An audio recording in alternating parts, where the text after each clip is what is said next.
decirles que llevamos una temporadita, que hemos empezado a estudiar el libro del Génesis, pero vamos a nuestro ritmo. Yo creo que hay cosas tan interesantes que hay que saborearlas poco a poco. Y hay cosas que incluso se nos pueden pasar por alto. Y estamos en el capítulo 3 que vimos la semana pasada, vimos la exposición del texto desde el versículo 1 hasta el 13, que quisiera volver a leer una vez más con vosotros. Pero lo que vamos a hacer en esta tarde es ver la aplicación y las enseñanzas que podemos extraer de este texto. No vamos a entrar en los detalles que vimos la semana pasada porque sería un poco engorroso, un poco largo, y vamos a centrarnos en la aplicación del texto. Pero vamos a ver nuestro texto, a recordarlo una vez más. La palabra de Dios dice así: la serpiente era más astuta que cualquiera de los animales del campo que el Señor Dios había hecho, y dijo a la mujer: ¿con que Dios os ha dicho no comáis de ningún árbol del huerto? La mujer respondió a la serpiente: del fruto de los árboles del huerto podemos comer, pero del fruto del árbol que está en medio del huerto Dios ha dicho: no comáis de él, ni lo toquéis para que no muráis. Y la serpiente dijo a la mujer: ciertamente no moriréis. Pues Dios sabe que el día que de él comáis, se os abrirán vuestros ojos y seréis como Dios, conociendo el bien y el mal. Cuando la mujer vio que el árbol era bueno para comer y que era agradable a los ojos y que era árbol deseable para alcanzar sabiduría, tomó de su fruto y comió, también dio a su marido que estaba con ella, y él comió. Entonces fueron abiertos los ojos de ambos y conocieron que estaban desnudos, y cosieron hojas de higuera y se hicieron delantales. Y oyeron al Señor Dios que se paseaba en el huerto al fresco del día. Entonces el hombre y su mujer se escondieron de la presencia del Señor Dios entre los árboles del huerto. Pero el Señor Dios llamó al hombre y le dijo: ¿dónde estás? Y él respondió: te oí en el huerto, tuve miedo porque estaba desnudo y me escondí. ¿Quién te ha hecho saber que estabas desnudo?, le preguntó Dios. ¿Acaso has comido del árbol del cual yo te mandé que no comieras? El hombre respondió: la mujer que tú me diste por compañera me dio del árbol y yo comí. Entonces el Señor Dios dijo a la mujer: ¿qué es esto que has hecho? La serpiente me engañó y yo comí, respondió la mujer. Una historia fabulosa, interesantísima, de los capítulos, si no decir el más interesante de toda la Biblia, el más importante, es este capítulo 3 del Génesis. Y parece que los planes de Dios a este punto habían fracasado, ¿verdad? Parece que, ¿cómo vino esto a suceder? Todo se fue río abajo, por el desagüe. Todo lo que Dios había hecho con tanto cuidado, con tanto amor, con tanto cariño, parece que nada salió bien. Que Dios fue tomado por sorpresa por estos acontecimientos que hemos leído. Que no contaba con eso, pareciera ser, ¿verdad? Pero esto lo veremos en las próximas semanas, durante las próximas exposiciones. Por el momento, lo que nos interesa en esta tarde es intentar comprender lo que Moisés, que es el autor de este libro del Génesis y de todos los demás libros del Pentateuco, les quería enseñar a los israelitas. Y recordar una vez más que Moisés, al registrar esta historia, lo está haciendo para los israelitas que están allí establecidos en las llanuras de Moab, frente al río Jordán, frente a la ciudad de Jericó, ya en vísperas de entrar a la conquista de la tierra prometida. Ese es el escenario, ese es el contexto histórico. Y Moisés tiene que alentar y animar al pueblo y reorientar también la forma de pensar del pueblo. Recordar que estuvieron 400 años como esclavos en Egipto y ahora salen de allí con un bagaje en su mente que hay que reorientar, corregir. Y Moisés desea realinear ese pensamiento, ¿verdad? La teología de ellos y explicar muchas cosas. El porqué de determinadas leyes que más adelante, bueno, en ese momento ya Dios, por medio de Moisés, les había dado al pueblo. Y prepararlos para lo que ellos iban a encontrarse allí, en esa tierra prometida que Dios les había prometido. Podemos ver aquí algunos puntos, ¿verdad?, que forman parte de aquello que Moisés intenta enseñarle al pueblo. En primer lugar, que aquel mundo original que Moisés describió, creado por Dios, allí en los capítulos 1 y 2, Ese mundo ya no existía, ya no era igual, no era de la misma forma. Los israelitas vivían en un mundo diferente, también como nosotros vivimos hoy. El mundo en que estamos viviendo ahora, hermanos, es diferente de aquel que fue creado por Dios en un principio. Y en varios sentidos. Básicamente podemos decir que es el mismo, funciona con las mismas leyes físicas, la ley de la gravedad sigue siendo la misma, leyes geográficas, geológicas, naturales, leyes naturales que garantizan su funcionamiento, que todas las cosas van a seguir siendo iguales hasta que esto se acabe. Pero algo terrible ocurrió, como hemos visto en este pasaje, algo terrible entró en el mundo que ya no es el mismo de Génesis capítulo 1 y 2, ya no es el mismo. Poderes malignos, poderes antagónicos a Dios entraron y operan ahora en este mundo en el que vivían los israelitas y en el cual también vivimos nosotros. Un concepto de que Dios puede ser desobedecido una vez que tenemos libertad de elección y somos seres morales. Ese concepto había entrado y eso formaba parte ahora de la realidad del mundo donde Moisés estaba y forma parte también hoy de nuestro mundo. ¿Que podemos desobedecer a Dios si queremos? Sí, podemos hacerlo y muchas veces lo hacemos, ¿verdad?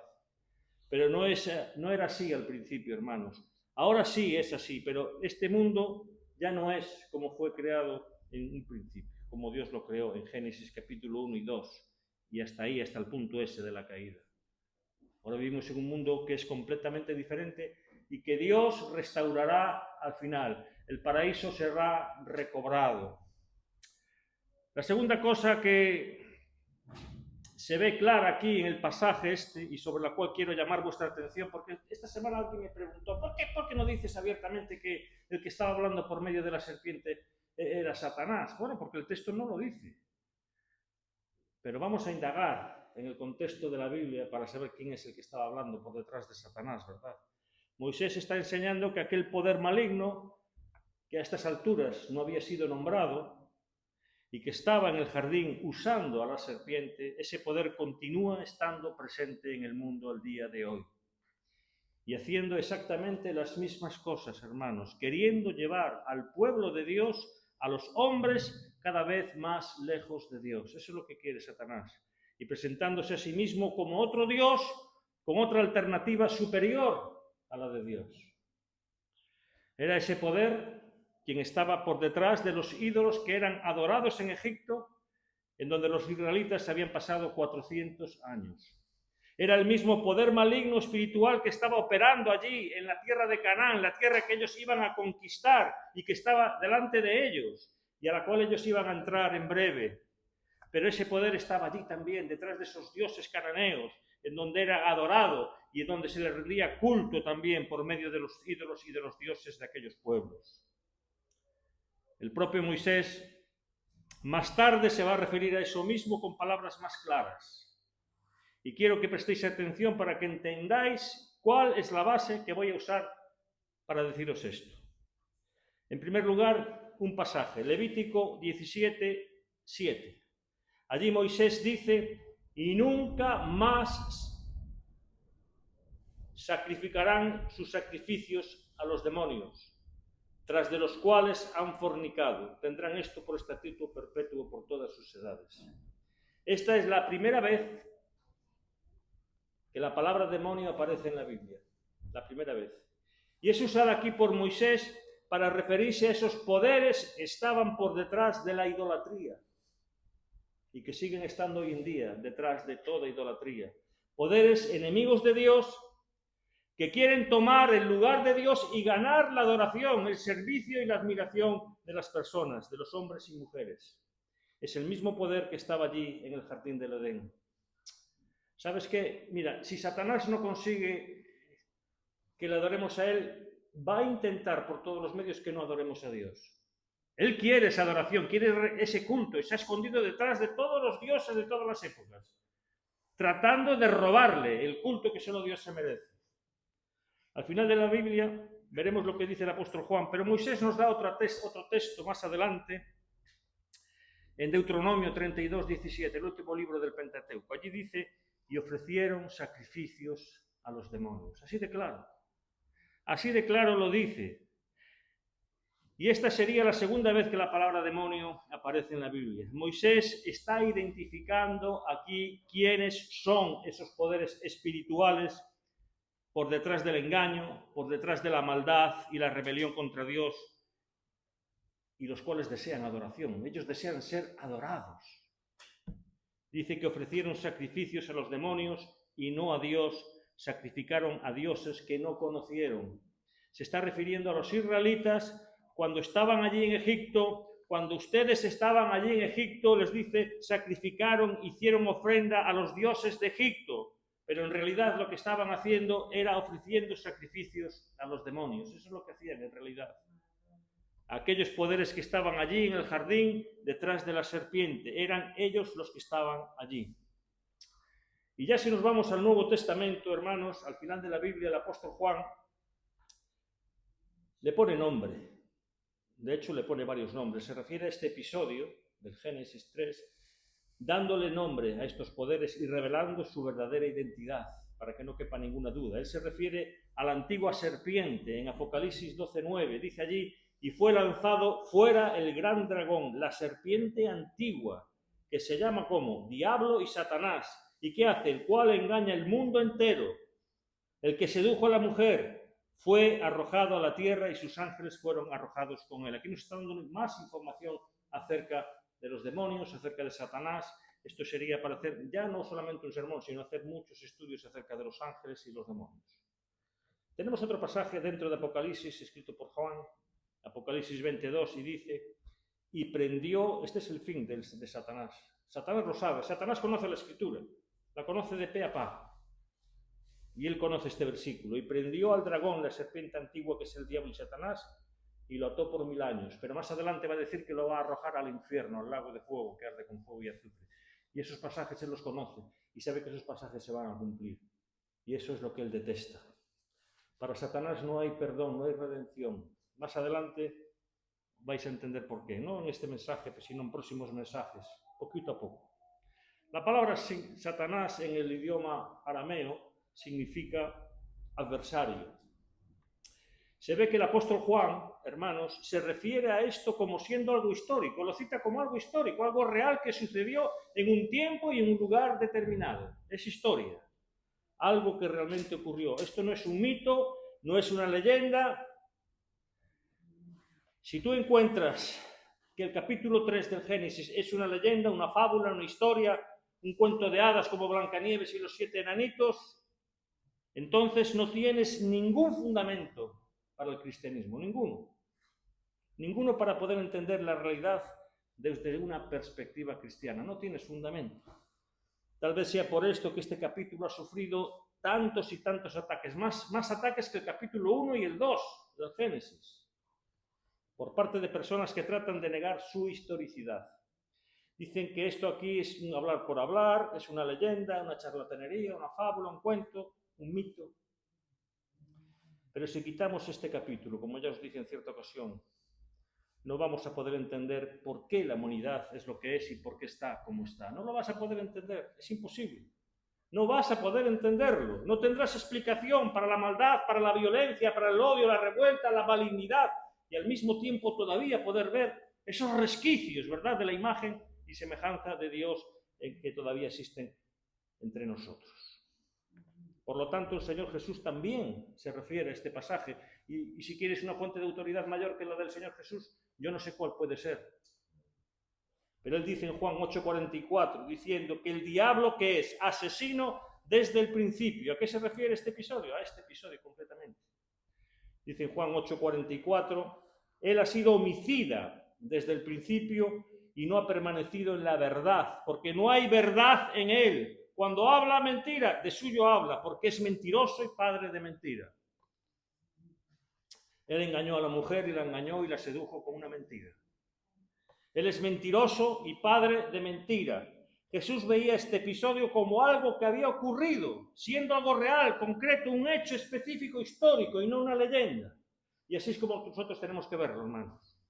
Como ya dijimos, si tú tienes problemas con lo que aquí se dice, tu problema realmente no es con esto. Tu problema es con Génesis 1 y 2. Pero una vez que tú admites que Dios, el Dios creador que hizo de la nada todas las cosas, ¿cuál es el problema que puedas tener con este capítulo 3? Ninguno. Tienes que entender quién es el Dios de Génesis 1 y 2. Y una vez que lo entiendes, ya no hay problema. No hay problema. Aquí Moisés les abre los ojos a los israelitas para mostrarles quién estaba detrás de los ídolos de Egipto y de los ídolos y dioses de esa tierra de Canaán en donde ellos iban a vivir. Eran los demonios. Y cuidadito con ellos, les está diciendo, ¿verdad? Ellos deberían de entender que ese poder maligno no era un poder para ser adorado o venerado. Porque en aquella época la serpiente, hermanos, era adorada en el Antiguo Oriente. Sí, a veces representaba el caos, a veces representaba la fertilidad y a veces representaba la muerte, la serpiente. Pero no era para ser adorada, no era para ser venerada. En las religiones del Antiguo Oriente, el bien y el mal eran poderes opuestos e iguales. Y algunas religiones entendían que el bien y el mal eran eternos. Pero sin embargo, aquí Moisés, hermanos, nos muestra la verdad, que el mal no es eterno, que surge después de que Dios crea todas las cosas. Todo lo que Dios hizo dice que era bueno en gran manera. Y ese mal fue provocado probablemente por estos seres que se apartaron de Dios, ángeles caídos, como veremos más adelante, al tratar estos temas con mayor claridad, ¿verdad? Todos lo sabemos. La tercera cosa que creo que Moisés trata de enseñarles aquí a los israelitas es que el bien y el mal son definidos por Dios. El conocimiento que podemos tener del bien y el mal verdadero es el que Dios dice que es. Amar a Dios y obedecerlo trae el verdadero conocimiento del bien y del mal, de lo correcto y de lo incorrecto. Por lo tanto, los israelitas no deberían de escuchar a los falsos profetas que se habrían de levantar en medio del pueblo para arrastrarlos a adorar a otros dioses, incitando a la desobediencia y a la adoración de otros dioses. Por lo tanto, no deberían de seguir el patrón moral de los cananeos. Ya se les había dicho a este pueblo de Israel qué es lo que era correcto y lo que era incorrecto. Y lo encontramos en el resumen de los 10 mandamientos. Ese es el conocimiento del bien y del mal. Ese conocimiento de quién procede. Procede de Dios. No harás, dice, para ti imagen ni escultura, dice el Señor. No tendrás otros dioses delante de mí. Honra a tu padre y a tu madre. No adulterarás, no matarás, no hurtarás, no dirás falso testimonio, no codiciarás. Inclusive aquí esta palabra, hermanos, codiciar, es la misma palabra que aparece en el relato del Génesis cuando dice que la mujer vio aquel árbol que era codiciable a los ojos. Dios ya nos ha dicho lo que es correcto e incorrecto. Y el capítulo 3 nos muestra qué es lo que sucede cuando adoptamos otra referencia, otros valores. ¿Qué es lo que sucede? Ya lo veis. Dios es quien nos da la referencia de lo correcto y de lo incorrecto. Si nos vamos de ahí, vamos por mal camino. En cuarto lugar, Moisés deseaba que los israelitas viesen la bondad de Dios para con ellos. También podemos extraerlo de este texto. Dios no destruyó a Adán y a Eva inmediatamente, ¿verdad? ¿Los destruyó? No, no los destruyó. Dios fue en su busca, hermanos. Dios fue en su busca. Dios procuró llevarlos al arrepentimiento, tanto a Adán como a Eva. Y de la misma manera Dios no había desistido de la alianza que él había hecho con los patriarcas Abraham, Isaac y Jacob. Alianza por medio de las cuales los israelitas eran herederos ahora. A pesar de que los israelitas, desde que Dios los sacó de Egipto a través de Moisés, estuvieron 40 años en el desierto, 40 años provocando a Dios en el desierto, 40 años practicando la idolatría, adoraron un becerro de oro, cometieron inmoralidad, quejándose, murmurando, probando y tentando a Dios durante esos 40 años. Y a pesar de todo eso, Dios les dice allí a aquella generación que se encontraba a las puertas de entrar en la tierra prometida, dice: yo os voy a dar esta tierra a vosotros, no para vosotros ni para vuestros hijos, o sea, refiriéndose a sus padres.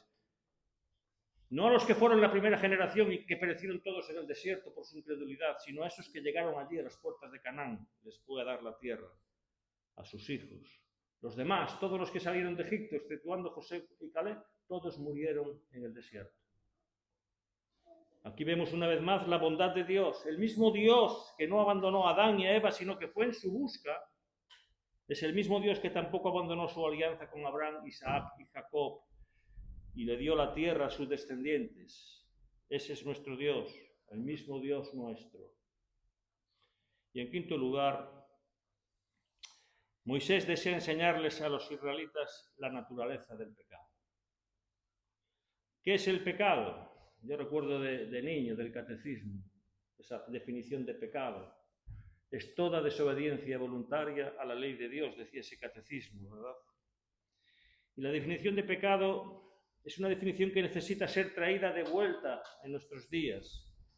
Por lo que hemos visto en el texto, el hombre es vulnerable, continúa siendo vulnerable a las tentaciones de los poderes espirituales enemigos de Dios, que usan medios, usan personas, usan acontecimientos y una serie de otras cosas que encuentran a su disposición. Cuando estudiábamos la carta de Pablo a los Efesios, allí en el último capítulo se nos enseñaba algo importante, que no tenemos lucha contra carne ni sangre, sino contra principados, potestades, contra huestes espirituales de maldad.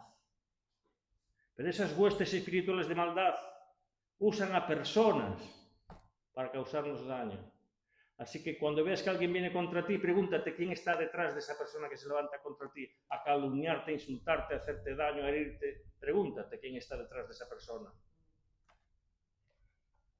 Esos poderes continúan aquí en la tierra, siguen trabajando de la misma forma que tentaron a Adán y a Eva. También nos tientan a nosotros, más de lo que te crees, más de lo que te crees. Y todo comienza, ¿sabes dónde? Aquí, en la mente. En la mente. La conversación de la serpiente comienza aquí, la lucha es en la mente, hermanos, aquí es donde comienza, en nuestras mentes. En muchas iglesias da la impresión de que la idea que tienen acerca del diablo es esta, que él solo busca quitarte la salud, la riqueza, tu empleo, tu coche y deshacer tu matrimonio. Hay muchas iglesias que enfatizan mucho estas cosas, ¿verdad? Pero el diablo, hermanos, no hace solo eso. Eso no es lo más importante para el diablo. Hay cosas más importantes que le interesan destruir en tu vida. Él busca la guerra, hacer guerra como la hizo allí con la mujer, y la guerra comienza, hermanos, comienza en la mente. Así comienza el pecado, comienza en la mente y en el corazón. La gente coloca sus ojos en aquello que no es permitido. Y cuando comenzamos a mirar y comenzamos a pensar en aquello que está prohibido, ahí comienza la lucha. Y esa es la razón por la cual Dios va a determinar más adelante que los israelitas, al entrar en la tierra, la orden que les dio es muy fuerte. Muchos no lo entienden. Ellos deberían destruir completamente a esos pueblos paganos, idólatras e inmorales. Y la gente se pregunta, y te lo preguntan muchas veces, ¿por qué ese radicalismo tan extremo por parte de Dios cuando les dice a los israelitas que al entrar en la tierra prometida deberían de destruir a todos esos pueblos cananeos? Es porque desde el inicio del capítulo 3 el hombre debería de haber aprendido que para evitar el pecado tendría que evitar primero toda ocasión propicia para el pecado. ¿Cuál fue el problema de la mujer, hermanos? Que ella entró en la conversación con Satanás, entró en conversación, mantuvo una charla, una conversación con el tentador. Y el resultado fue lo que vemos aquí. Por eso Dios dice ahora al pueblo de Israel, en vísperas de entrar en la tierra prometida, cuando ustedes entren en esa tierra, no tengan conversación con esas naciones, acaben con ellas, porque son idólatras, impíos, inmorales.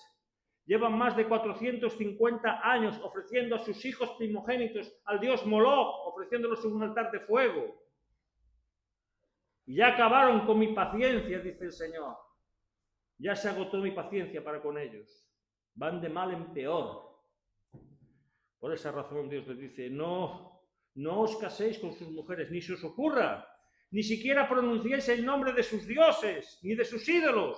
Huir de todo aquello que os pueda alejar de mí, le está diciendo el Señor con esta historia. No solo tenéis que huir del pecado, sino de todo aquello que os pueda llevar a pecar. Esto es lo que Moisés les quería enseñar a los israelitas. Estos 5 puntos, pero no quiero terminar aquí, ¿verdad?, el culto, sin traer algunas aplicaciones prácticas para nosotros, hoy, aquí, ahora. ¿Qué nos podemos aprender de este texto? En primer lugar, quiero traer una palabra para aquellos que se están debatiendo por el origen del mal y si Dios es el autor. ¿Cuántas veces me han preguntado a mí esto? Y si Dios es Dios, ¿por qué permite el mal en el mundo? ¿No tiene poder para acabar con el mal? Preguntas de ese tipo, ¿verdad? La verdad es que no sabemos, hermanos, cuándo entró el mal en el mundo ni cómo. Pero sí hay una cosa que sí sabemos y que el texto deja bien claro. Es que Dios no es el autor del mal. Dios no está de acuerdo con el mal. Dios castigará al mal y pedirá cuentas por el mal. En la Biblia, la responsabilidad del mal siempre es colocada en la elección del hombre. Es el hombre el que trae sobre sí, ¿verdad?, y el que va a ser responsabilizado por todas sus elecciones equivocadas. El mal no proviene de la creación, no proviene de Dios, porque Dios todo lo hizo bueno en gran manera. Y es evidente, por otro lado, hermanos, que todo eso ocurre conforme a todo lo que Dios ya había determinado y planeado que ocurriera. Para poder entender el capítulo 3, hermanos, tenemos que entender el capítulo 1 y 2 del Génesis.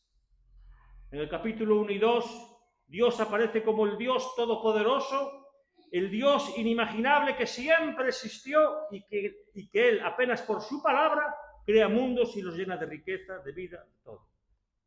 ¿Tú crees que a ese Dios, todo esto que ocurrió aquí en Génesis 3 en el jardín, lo tomó por sorpresa? ¿Tú puedes llegar a pensar eso?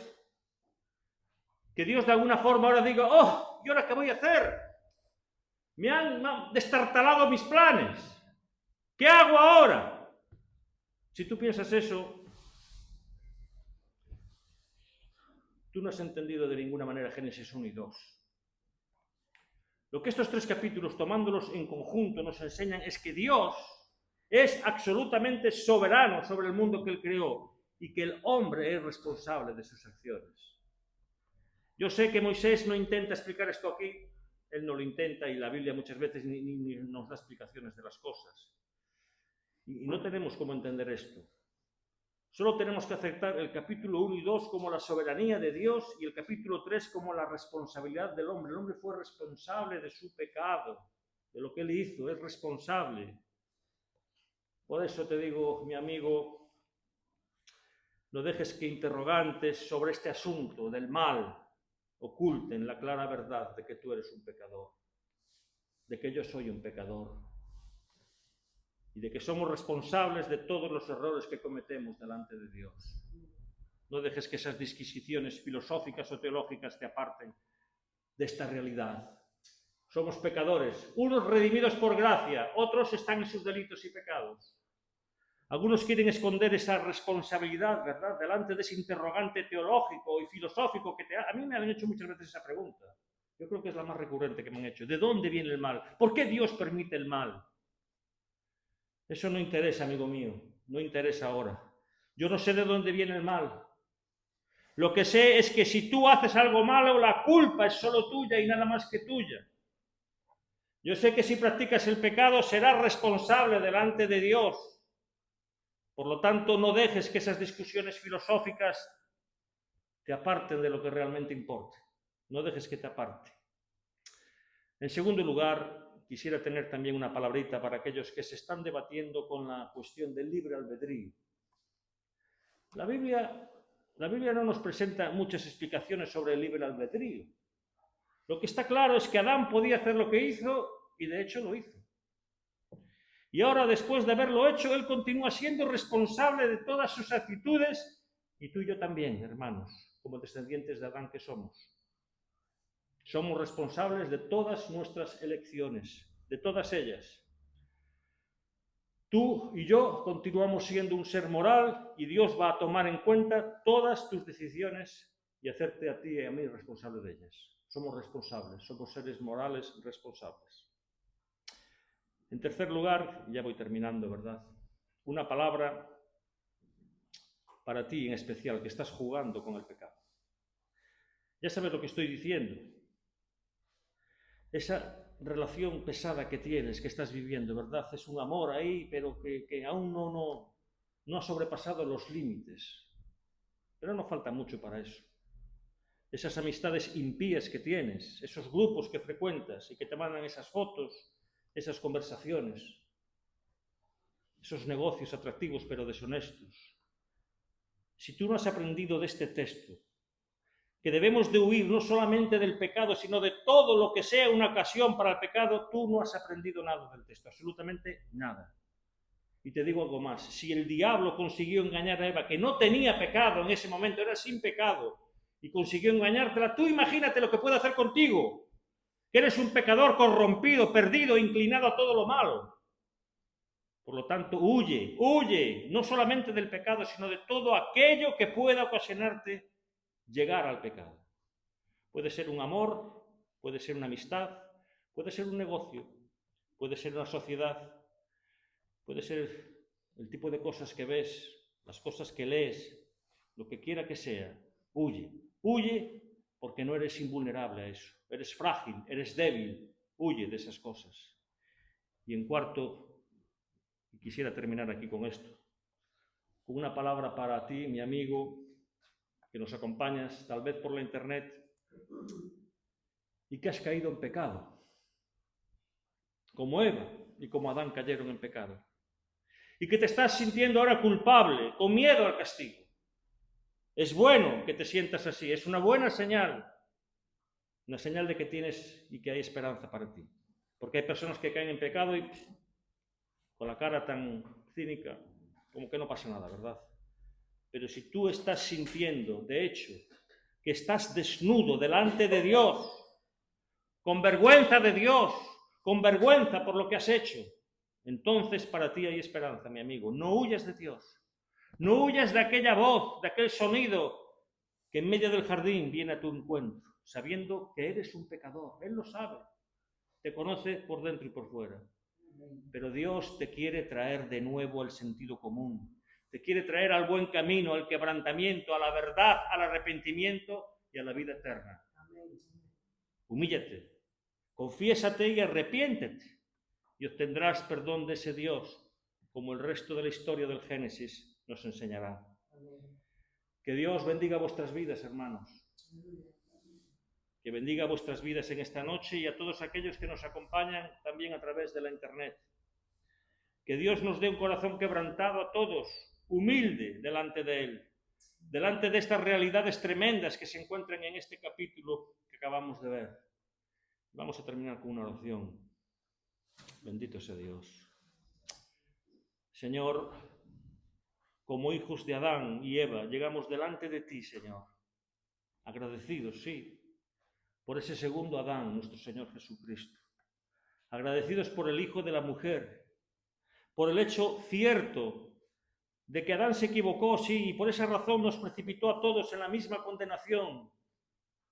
También nos libra del juicio el Señor Jesús, en quien podemos ser perdonados, en quien podemos tener la vida eterna. Que nos ayude, Señor, a entender la gravedad de lo que allí ocurrió en el jardín, para que podamos apreciar, Señor, en toda su magnitud, lo que el Señor Jesús hizo a favor de nosotros en la cruz del Calvario. Que podamos amarlo, seguirlo. Oh Dios, te pido que hables a nuestro corazón, Señor, al corazón de todos los que están aquí en esta noche. Que tu palabra produzca aquello que el predicador no llega, Señor. Que produzca fe y quebrantamiento en nuestro corazón interior, en nuestra conciencia, que nos dé conciencia de pecado, pero también de regocijo, Señor. Te pido que nos des ese regocijo de sabernos perdonados en Cristo, por ese perdón y esa misericordia que el Señor demostró para cada uno de nosotros. Porque te lo pedimos en el nombre de Jesús. Amén y amén. Glorias sean dadas a Dios.